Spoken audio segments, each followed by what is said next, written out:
Bienvenidos a Lámpara y Lumbrera. Un espacio para reflexionar. 3, 2, comenzamos.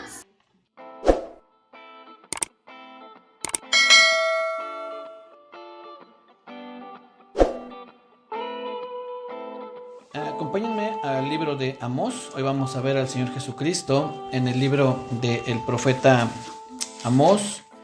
Y vamos a tratar de encontrar al Señor Jesús, de qué manera se expresa o de qué manera lo podemos ver en el libro del profeta Amós. Una breve introducción a este libro, al libro del profeta Amós. Fue como dice aquí en el verso 1, capítulo 1, Amós 1:1. Dice las palabras de Amós, que fue uno de los pastores de Tecoa. A lo que se dedicaba Amós es que era pastor. No era un profeta, si podemos decirlo así, de profesión, por expresarlo de alguna manera, sino que más bien Dios lo llama, estando él trabajando de pastor, y más adelante vamos a ver que él mismo dice que era boyero, es decir, que dirigía o guiaba a los bueyes mientras araban, y que también recogía higos silvestres, o que era criador de un tipo de árbol que daba esos higos silvestres. Entonces este profeta dice las palabras de Amós, que fue uno de los pastores de Tecoa, que profetizó acerca de Israel en días de Usías, rey de Judá, y en días de Jeroboam, hijo de Joás. A diferencia de Joel, que consideramos la semana pasada, Joel no da una referencia en cuanto a algún rey, por eso les decía que es un poco difícil poner una fecha en que se haya escrito el libro de Joel. Sin embargo, más o menos podíamos, por algunos datos que da él, deducir en qué fecha. Pero en el caso de Amós, sí menciona a dos reyes, al rey de Israel, que es Jeroboam, y a Usías, que fue el rey de Judá. Y estos dos reyes, en el caso de Jeroboam, estuvo reinando aproximadamente en el 793 al 753 a.C., es decir, un periodo como de 40 años. Y en el caso de Usías estuvo reinando en el 792 al 740 a.C., un periodo un poco más largo el que reinó Usías, y entendemos que fue en este periodo. Trae un dato más aquí el profeta Amós, dice: y en días de Jeroboam, hijo de Joás, rey de Israel, 2 años antes del terremoto. Si nosotros pudiéramos saber en qué año fue el terremoto, tendríamos una fecha muy precisa de cuándo habría estado profetizando, en este caso Amós. Debió haber sido un momento, un terremoto que marcó es decir, un precedente en Israel. Pues en Zacarías, también Zacarías entendemos que hace alusión a este terremoto. En Zacarías, si quieren apuntarlo, eso está en Zacarías capítulo 14, verso 5, también hace alusión a este terremoto. Dice que hubo un terremoto en días del rey Usías. Todo parece indicar que se refieren al mismo terremoto, que fue algo que debió haber causado pues mucha destrucción en Israel. Vamos a ir viendo capítulo por capítulo para que podamos entender un poco de qué viene hablando el profeta Amós, y hasta llegar al capítulo 9, donde es la culminación y consumación de este libro, y ahí es donde vamos a encontrar ya una referencia muy, muy precisa en cuanto al Señor Jesucristo, ¿sí? A partir del verso 2, dice aquí en Amós 1:2, dijo: Jehová rugirá desde Sión y dará su voz desde Jerusalén, y los campos de los pastores se enlutarán y se secarán las cumbres del Carmelo. Cuando menciona aquí estos rugidos, en este caso vamos a entender los rugidos como una especie de juicios. Hay algunos comentarios bíblicos acerca de Amós, o algunas personas que han hecho un estudio de Amós, y en la portada de ese libro o de ese comentario ponen a un león, porque aquí es donde de alguna manera se presenta a Dios como un león. Dice que rugirá, en el verso 2 dice: rugirá desde Sión y dará su voz desde Jerusalén.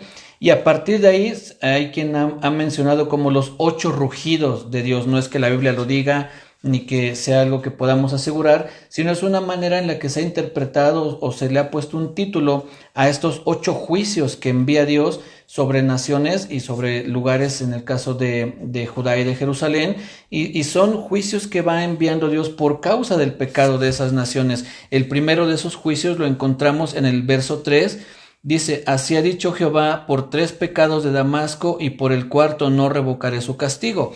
Es muy similar la manera en que va a introducir los juicios que Dios envía a las otras 7 localidades. Por ejemplo, dice en el verso 9: así ha dicho Jehová, por 3 pecados de Tiro y por el cuarto no revocaré su castigo.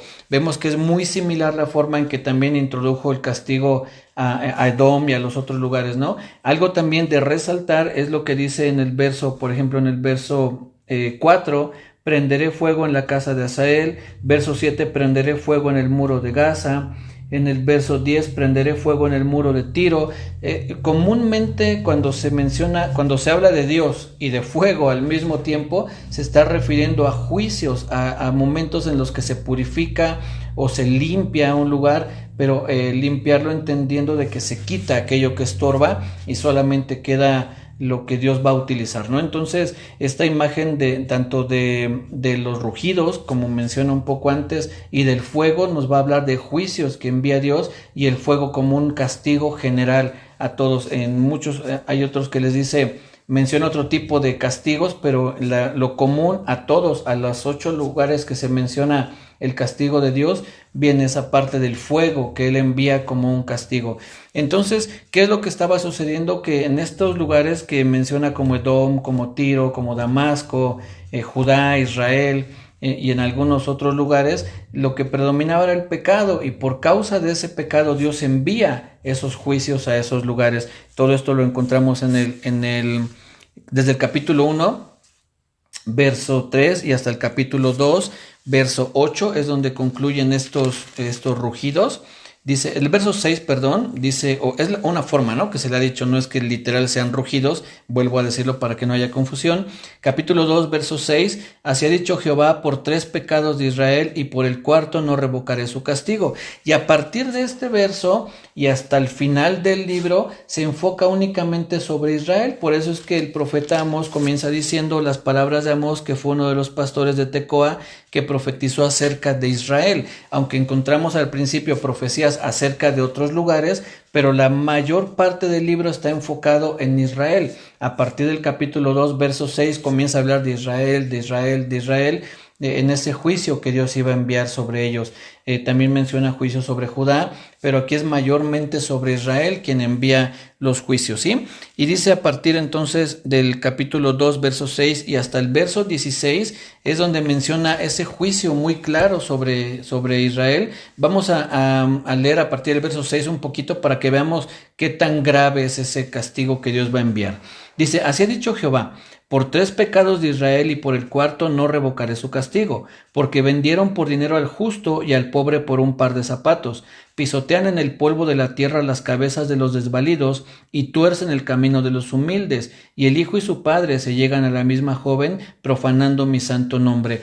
Una particularidad que había en estos tiempos, sobre todo en Israel, es que fue un tiempo de mucha prosperidad. Israel había llegado a un momento de riquezas, de abundancia, y entonces algo que marcaba y algo que Dios siempre ha tenido como mucho celo en ese sentido es cuando se oprime al pobre, al humilde, al desvalido. Y era, entre muchas otras cosas, lo que estaba haciendo Israel en estos tiempos, en los tiempos de Jeroboam, que habían llegado a esas riquezas donde los ricos eran muy ricos y los pobres muy pobres, y los ricos se aprovechaban de los pobres. Vamos a ver un poquito más adelante cómo menciona esa opresión que había de los ricos hacia los pobres. Entonces parte del juicio que Dios envía es por esa causa, porque ellos estaban abusando de la gente humilde. Dice en el verso 7, pisotean en el polvo de la tierra las cabezas de los desvalidos y tuercen el camino de los humildes. Ahí vemos cómo los ricos abusaban de la gente pobre. Dice en el verso 8, sobre las ropas empeñadas se acostaban junto a cualquier altar, y el vino de los multados beben en la casa de sus dioses. Yo destruí delante de ellos al amorreo, cuya altura era como la altura de los cedros, y fuerte como una encina, y destruí su fruto arriba y sus raíces abajo. Y a vosotros os hice subir de la tierra de Egipto, y os conduje por el desierto 40 años. En fin, sigue hablando Dios de la obra que Él había hecho sobre Israel, y cómo a pesar de que Él había sido bueno con Israel, ellos le habían vuelto la espalda, y no solamente a Dios, sino a la misma gente de su pueblo, ¿sí? Después, les digo hasta el verso 16, hasta donde concluye el capítulo 2 está hablando acerca de ese juicio sobre Israel. Y después en el capítulo 3, no sé si en sus Biblias tenga este título, en la mía dice el rugido del león. Por eso es que les digo, de alguna manera se menciona esta especie de rugido o de forma en que Dios expresa sus juicios. Y a partir del capítulo 3 vamos a encontrar en el verso 3 una serie de preguntas a las cuales todas las respuestas a esas preguntas es no. Todo lo que uno va a responder aquí es no, y eso vamos a ver por qué es esta situación que se da. Dice en el verso, vamos a leer desde el 1, el capítulo 1, verso 1. Oíd esta palabra que ha hablado Jehová contra vosotros, hijos de Israel, contra toda la familia que hice subir de la tierra de Egipto, dice así. A vosotros solamente he conocido de todas las familias de la tierra, por tanto os castigaré por todas vuestras maldades. Y aquí comienzan las preguntas y todas las respuestas van a ser no. Dice, ¿andarán dos juntos si no estuvieren de acuerdo? No, tienen que ponerse de acuerdo para andar juntos. ¿Rugirá el león en la selva sin haber presa? No. ¿Dará el leoncillo su rugido desde su guarida si no apresare? No. ¿Caerá el ave en lazo sobre la tierra sin haber cazador? ¿Se levantará el lazo de la tierra si no ha atrapado algo? ¿Se tocará la trompeta en la ciudad y no se alborotará el pueblo? ¿Habrá algún mal en la ciudad el cual Jehová no haya hecho? Y la respuesta es no. Como dice aquí, el daño o el mal que había en la ciudad era porque Jehová lo había mandado, porque Jehová estaba ordenando ese juicio sobre la tierra de Israel y muchos otros lugares, pero aquí específicamente sobre Israel. Entonces la respuesta es no. El mal que ellos estaban atravesando era porque Dios estaba enviando el juicio sobre ese lugar. Y dice en el verso 7, porque no hará nada Jehová el Señor sin que revele su secreto a sus siervos los profetas. Si el león ruge, ¿quién no temerá? Si habla Jehová el Señor, ¿quién no profetizará? Entonces lo que estaba diciendo el profeta Amós es que hay una advertencia sobre el pueblo. Les estaba haciendo ver el mal en el que ellos estaban, les estaba haciendo ver el error en el que habían caído, y está ahí hablando, diciendo todo esto no va a pasar sin que Jehová esté detrás de ello, ¿no? El juicio que venía era porque Dios lo estaba enviando. Después en el verso, ahí mismo en el capítulo 3, pero a partir del verso 9, se habla de la destrucción de Samaria. Samaria era, si podemos decir así, el lugar desde donde se gobernaba al reino del norte, lo que es Israel. Esa era como la capital, ¿no? Digámoslo así, de donde estaban los reyes, era donde estaba el rey, el palacio, y desde ahí era donde gobernaban. Y era muy significativo que Dios profetizara y enviara destrucción sobre Samaria, porque sabemos que el lugar donde estaba el rey y donde estaba el palacio era el lugar más protegido que podía existir. Era donde se juntaba el ejército, era donde siempre tenía que haber una especie de guardia para que cualquier ataque que hubiese sobre ese lugar pudieran defender al rey y al palacio. Y el palacio entendemos tanto el lugar, pero también lo que representaba estar en palacio, o la gente que estaba ahí, que era la familia del rey, ¿no? Dice, por ejemplo, en el verso 9, proclamad en los palacios de Asdod y en los palacios de la tierra de Egipto, y decid, reuníos sobre los montes de Samaria, y ved las muchas opresiones en medio de ella, y las violencias cometidas en su medio.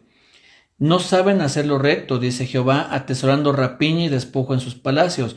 Por tanto, Jehová el Señor ha dicho así, un enemigo vendrá por todos los lados de la tierra y derribará tu fortaleza y tus palacios serán saqueados. Está profetizando en este caso a Samaria, que era la capital del reino del norte, esa destrucción que Dios había decidido enviar por toda la maldad que ahí se había hecho, ¿sí? Y después en el capítulo 4, a partir del verso 4,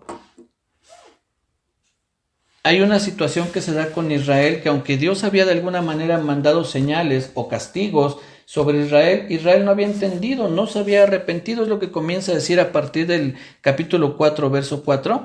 Dice, id a Betel y prevaricad, aumentad en Gilgal la rebelión, y traed de mañana vuestros sacrificios y vuestros diezmos cada 3 días. Y ofreced el sacrificio de alabanza con pan leudado, y proclamad, publicad ofrendas voluntarias, pues que así lo queréis, hijos de Israel, dice Jehová el Señor. Fíjense aquí a partir de este verso cómo viene el Señor diciendo todas las cosas que Él envió sobre Israel para hacerlos recapacitar, pero ellos no lo hicieron. Dice, os hice estar a diente limpio en todas vuestras ciudades, y hubo falta de pan en todos vuestros pueblos, mas no os volvisteis a mí, dice Jehová. También os detuve la lluvia 3 meses antes de la siega, e hice llover sobre una ciudad, y sobre otra ciudad no hice llover. Sobre una parte llovió, y la otra parte la cual no llovió se secó. Y venían 2 o 3 ciudades a una ciudad para beber agua, y no se saciaban. Con todo, no os volvisteis a mí, dice Jehová. Al final del verso 9 dice, pero nunca os volvisteis a mí, dice Jehová. Al final del verso 10 dice, mas no os volvisteis a mí, dice Jehová.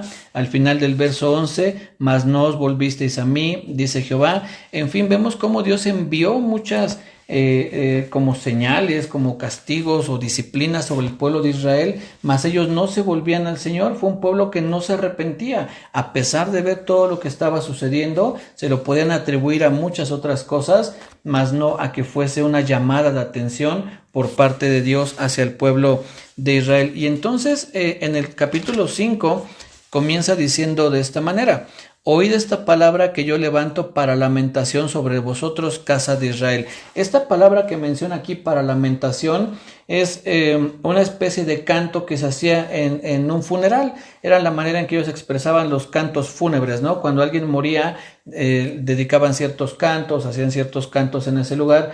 Y entonces, de otra manera, lo que Dios está tratando de decir a través del profeta Amós es que cuando dice, oíd esta palabra que yo levanto para lamentación, es como decir, ustedes ya están muertos. Esto que estoy cantando es como si ahora mismo fuera su funeral, y entonces les dedico este canto que ya es hablando de su muerte, es inminente, no hay vuelta atrás. Pues como vimos un poco antes, aunque Dios les había enviado señales, el pueblo de Israel no había querido arrepentirse, y entonces no queda de otra más que enviar ya ese canto fúnebre en el que les está diciendo, ya no hay vuelta atrás, tu destrucción es inminente. Y entonces dice, por ejemplo, en el verso 2, cayó la Virgen de Israel y no podrá levantarse ya más, fue dejada sobre su tierra, no hay quien la levante, porque así ha dicho Jehová el Señor, la ciudad que salga con 1000 volverá con 100, y la que salga con 100 volverá con 10 en la casa de Israel. Es decir, una derrota definitiva, ¿no? Aquel que saliera con 1000 hombres iba a regresar solamente con 100, y el que saliera con 100 solamente iba a regresar con 10, se iban a regresar derrotados completamente.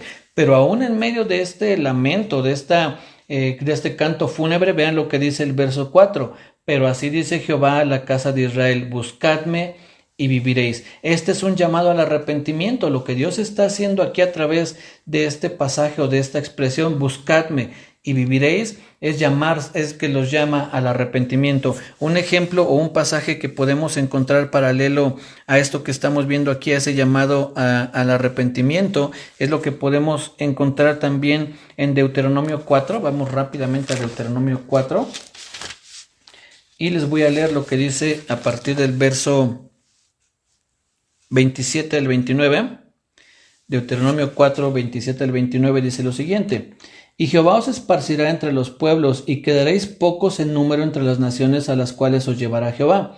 Y serviréis allí a dioses hechos de manos de hombres, de madera y piedra, que no ven, ni oyen, ni comen, ni huelen. Aquí está un juicio nuevamente, Dios diciéndoles, si ustedes se alejan de mí, los van a esparcir por las naciones, y van a ser poquitos los que queden ahí, y van a servir a otros dioses. Y en el verso 29 dice, mas si desde allí buscares a Jehová tu Dios, lo hallarás, si lo buscares de todo tu corazón y de toda tu alma. Lo que está haciendo Dios es llamarlos al arrepentimiento, a pesar de que pueda ser llevado cautivo a otro país y que estés sirviendo a otra gente. Si desde ese lugar buscas a tu Dios y lo buscas de todo tu corazón, entonces encontrarás respuesta de parte de Dios. Y es lo mismo que le está diciendo el profeta Amós al pueblo aquí, cuando le dice, buscadme y viviréis, vuélvanse a Jehová. Recuerden, la semana pasada hablábamos de invocar el nombre de Jehová, que es buscar o regresar a la adoración verdadera, es decir, entregarnos de todo corazón. La adoración es mucho más que cantar o que tener un tiempo de cantos en una iglesia. La adoración es nuestra forma de vivir, la forma en que nosotros vivimos es una expresión de adoración a Dios. En otras palabras, es someternos completamente al Señor Jesucristo y obedecerle en todo lo que Él nos mande. Es esa expresión de adoración o de invocar su nombre, o como aquí dice, buscar a Dios, arrepentirme, regresar a los caminos de Dios, y dice, buscadme y viviréis. Ahí está todavía en medio de esta lamentación, de este trágico momento que están viviendo, todavía Dios les dice, búsquenme y vivirán. Y después dice en el verso 5. No busquéis a Betel, ni entréis en Gilgal, ni paséis a Beerseba, porque Gilgal será llevada en cautiverio, y Betel será deshecha. Buscad a Jehová y vivid, no sea que acometa como fuego a la casa de José y la consuma, sin haber en Betel quien apague. Pero vuelve a decir en el verso 6, buscad a Jehová. Ahí está nuevamente ese llamado al arrepentimiento, y la manera en que uno debe de arrepentirse o de mostrar realmente el arrepentimiento es lo que dice en el verso 14 y 15.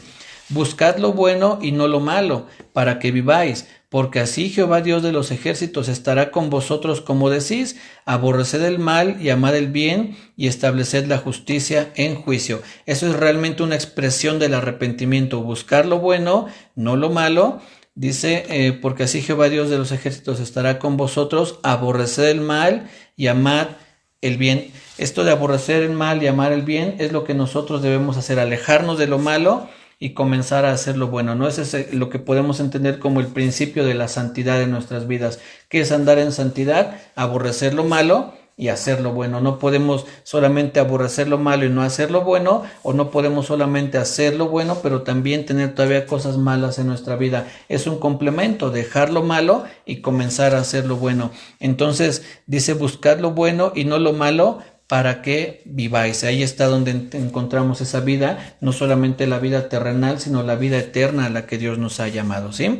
Bien, continuamos entonces. Aquí vemos cómo está el llamado a ese arrepentimiento. A partir del capítulo 6 se profetiza ya la destrucción de Israel, a pesar de lo que Dios les está diciendo aquí. El pueblo de Israel no se arrepiente, y entonces dice en el capítulo 6, verso 1, ay de los reposados en Sión y de los confiados en el monte de Samaria, los notables y principales entre las naciones a los cuales acude la casa de Israel.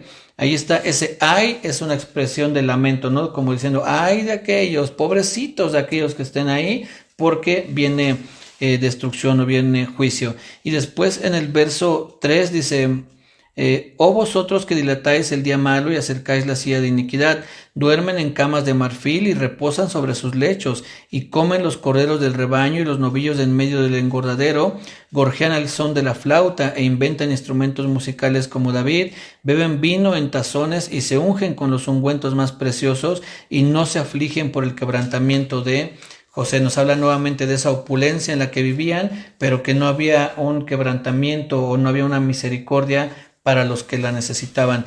Dice en el verso 7, por tanto ahora irán a la cabeza de los que van a cautividad, y se acercará el duelo de los que se entregan a los placeres. Jehová el Señor juró por sí mismo, Jehová Dios de los ejércitos ha dicho, abomino la grandeza de Jacob y aborrezco sus palacios, y entregaré al enemigo la ciudad y cuanto hay en ella, y acontecerá que si 10 hombres quedaren en una casa, morirán. Insisto, es una destrucción total, una destrucción completa, en la que ya no había vuelta atrás para la casa de Israel, ¿sí?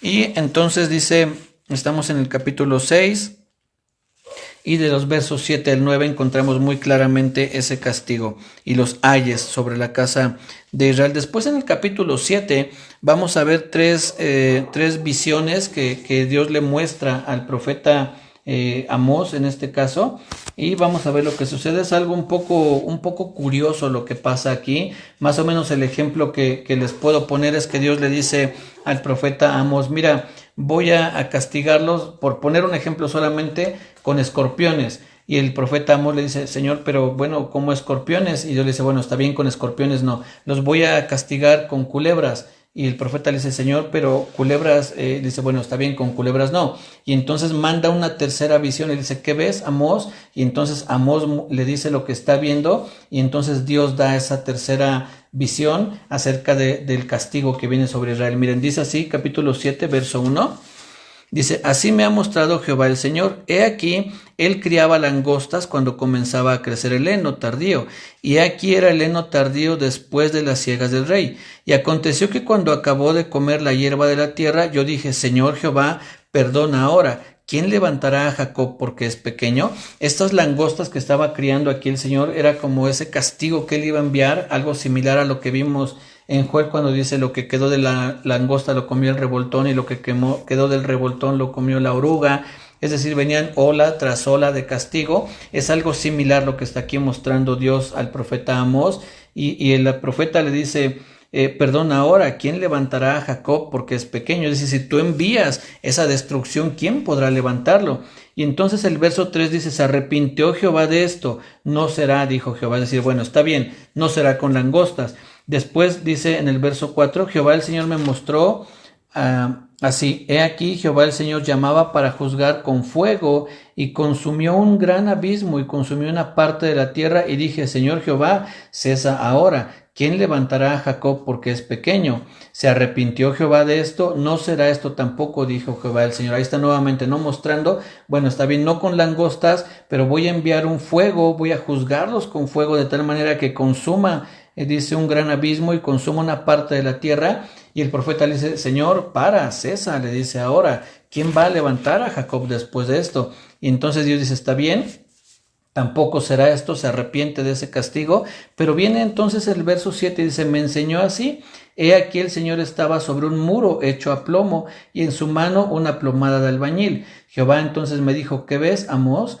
Y dije, una plomada de albañil. Y el Señor dijo, he aquí yo pongo plomada de albañil en medio de mi pueblo Israel, no lo toleraré más. Los lugares altos de Isaac serán destruidos y los santuarios de Israel serán asolados y me levantaré con espada sobre la casa de Jeroboam. La tercera visión que le muestra Dios al profeta Amós es la plomada, ¿no? De ese hilo que ponen, bueno, al menos ahora en nuestros tiempos es ese hilo que ponen los albañiles para ver que un muro no se vaya chueco.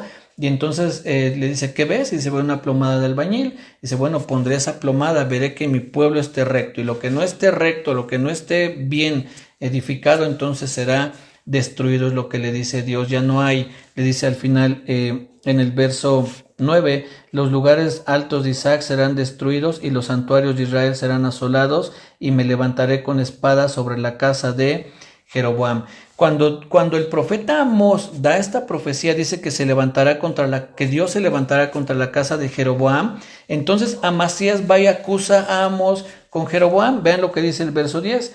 Entonces el sacerdote Amasías de Betel envió a decir a Jeroboam, rey de Israel, Amós se ha levantado contra ti en medio de la casa de Israel. La tierra no puede sufrir todas sus palabras, porque así ha dicho Amós, Jeroboam morirá a espada e Israel será llevado de su tierra en cautiverio. Fíjense, Amasías va y acusa a Amós, ¿no? Oye, le dice a Jeroboam, al rey, oye, Amós está profetizando en contra de ti, dice que vas a morir a espada y que además Israel va a ser destruido. Y entonces en el verso 12 dice, y Amasías dijo a Amós, vidente, vete, huye a tierra de Judá y come allá tu pan y profetiza allá, y no profetices más en Betel, porque es santuario del rey y capital del reino. Entonces respondió Amós y dijo a Amasías, no soy profeta ni hijo de profeta, sino que soy boyero y recojo higos, silvestres. Entonces este hombre lo acusa y dice, bueno, de todos modos yo no soy profeta, Dios me tomó para venir a profetizar, es lo que dice en el verso 15, y Jehová me tomó de detrás del ganado y me dijo, ve y profetiza a mi pueblo Israel. Y ahí está enviando ese tipo de profecías, ¿no? En las que ya estaba determinada la destrucción sobre el pueblo de Israel. En el capítulo 8 vamos a encontrar una nueva especie de visión que le muestra el Señor al profeta Amós. Y dice el verso 1, así me ha mostrado Jehová el Señor, he aquí un canastillo de fruta de verano. Y dijo, ¿qué ves, Amós? Y respondí, un canastillo de fruta de verano. Y me dijo Jehová, ha venido el fin sobre mi pueblo Israel, no lo toleraré más. Y los cantores del templo gemirán en aquel día, dice Jehová el Señor, muchos serán los cuerpos muertos, en todo lugar los echarán fuera en silencio. Entonces esa nueva visión muestra eso canastilla, dice aquí que ves, Amós, dice un canastillo de fruta de verano. La palabra de fruta de verano o fruta madura es muy similar a la palabra fin. Abajo en algunas Biblias trae la explicación que la fruta de verano es algo así como kajitz y el fin es jaketz o ha venido el fin. Es como un juego de palabras, como una rima que usa Dios, digamos, para darle a entender que el fin está determinado sobre el pueblo de Israel. Y de ahí llegamos hasta el capítulo 9, del verso 1 al 7, el juicio o el castigo de Dios es inevitable sobre el pueblo de Israel. Se empiezan a cumplir los castigos.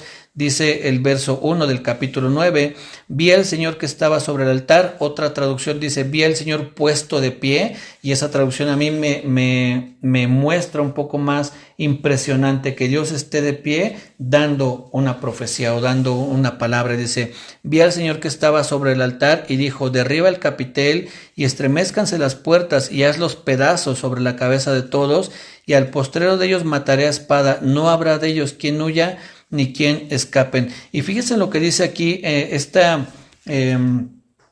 como esto que va a empezar a decir el Señor, no hay manera de huir del castigo de Dios, no hay, dice en el verso 3, si se escondieran en la cumbre del Carmelo, allí los buscaré y los tomaré, y aunque se escondieren de delante de mis ojos en lo profundo del mar, allí mandaré a la serpiente y los morderá. Es decir, en otras palabras, no hay modo de escapar de los juicios de Dios. Algo muy similar es lo que vivíamos nosotros. Aunque esta profecía está sobre el pueblo de Israel, recordemos que al principio también menciona a Moab, menciona a Edom, menciona a Damasco, es decir, lugares que no eran de Israel, eran pueblos gentiles como lo somos tú y yo, es decir, que no pertenecemos al pueblo de Israel.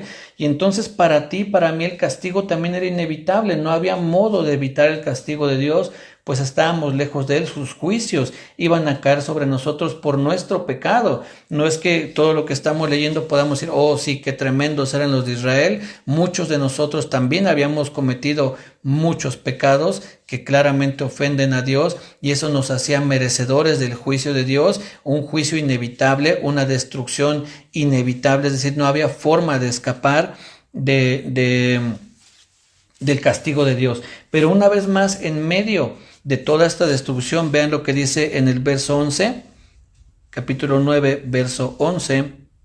En aquel día yo levantaré el tabernáculo caído de David y cerraré sus portillos y levantaré sus ruinas y lo edificaré como en el tiempo pasado, para que aquellos sobre los cuales es invocado mi nombre posean el resto de Edom y a todas las naciones, dice Jehová, que hace esto.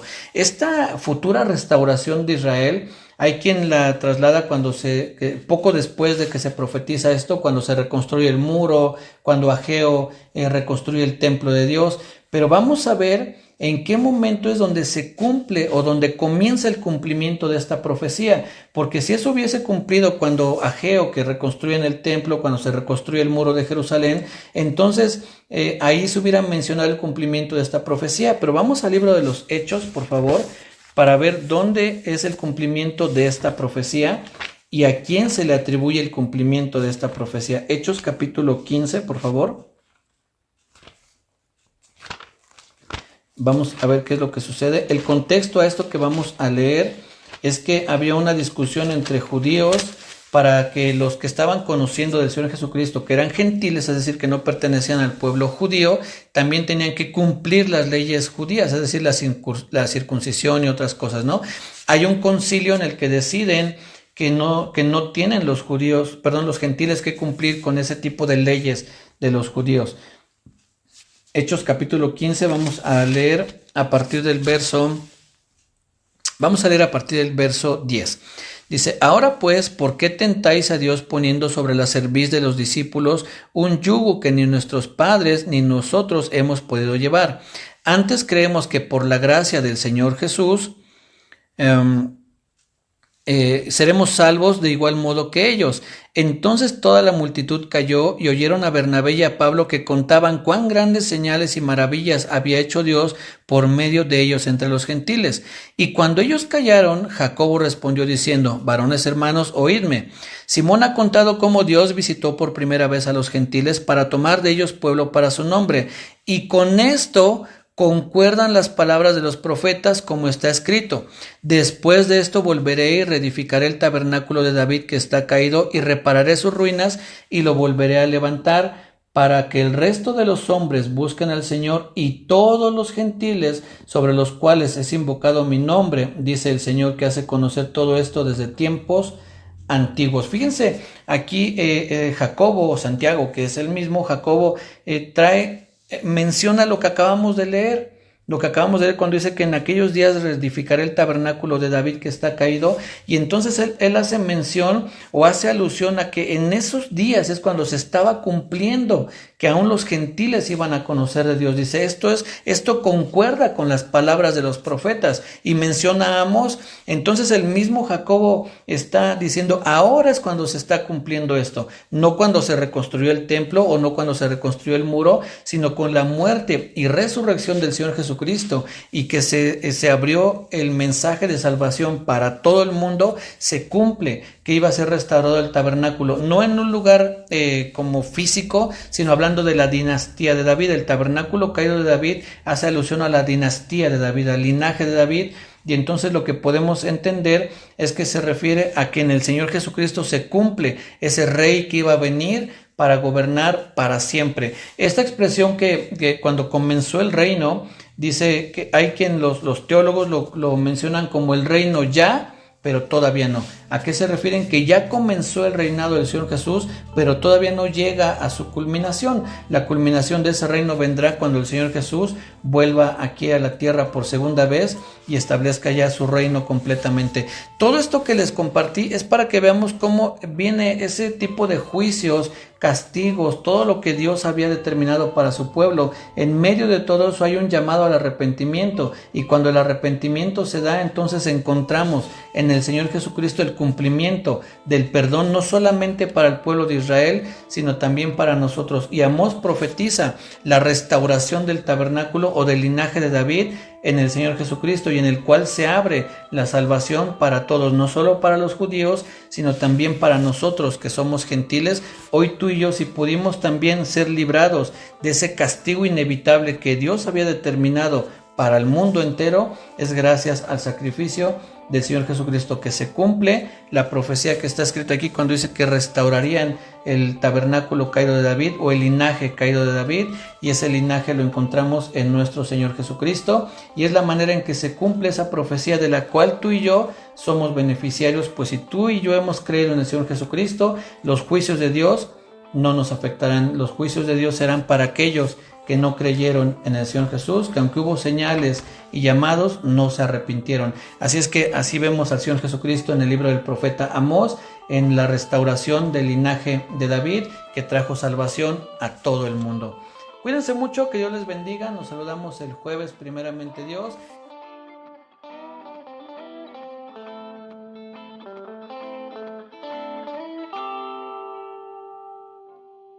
Gracias por acompañarnos en la enseñanza de hoy. Esto es Lámpara y Lumbrera. Nos vemos pronto.